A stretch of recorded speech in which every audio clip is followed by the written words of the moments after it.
林焕义今日本地是要处理国民党团所提出的反戒严、反废死两项公道案，所以讲这民进党团是透早就去排队要登记发言，主动议案。不过为着要商标决定加入迄案，经过协商，那也是同意讲今仔日反废死、反戒严这两案无要处理。立法院准备象征完爱心献给在场每一位委员。行政院长的施政报告甲总结顺结束，立法院最早开始处理法案。主建场锁定国民党团所提出的反戒严、反废死两项公投，也个还加和民众的纪念日甲节日实施条例等议案。但是民进党团一再去就集合，要用大量的登记发言来动。昨天的朝野协商，大家都看得非常清楚，韩国瑜的协商就只是过水，案子都是蓝白定的，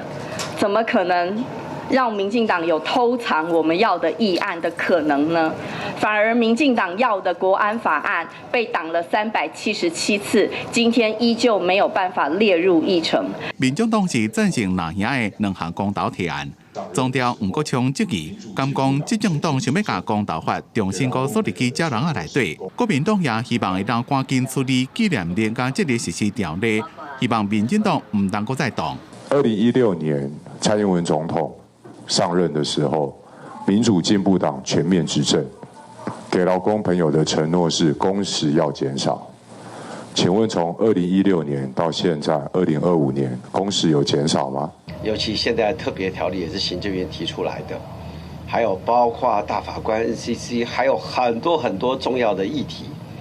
难道执政党要来挡这些议题吗？后续的程序，请各党团干部到议场后面主席休息室，我们进行沟通。为了要让议事会当顺利进行，韩国瑜再去再一遍调集协商，民众党团是提案谴责杜英泰把旧责登记大义避顺。国民党团也针对关建明最近伫咧议会拐仔事件，提案要送到纪律委员会议处。公司新闻采访报道。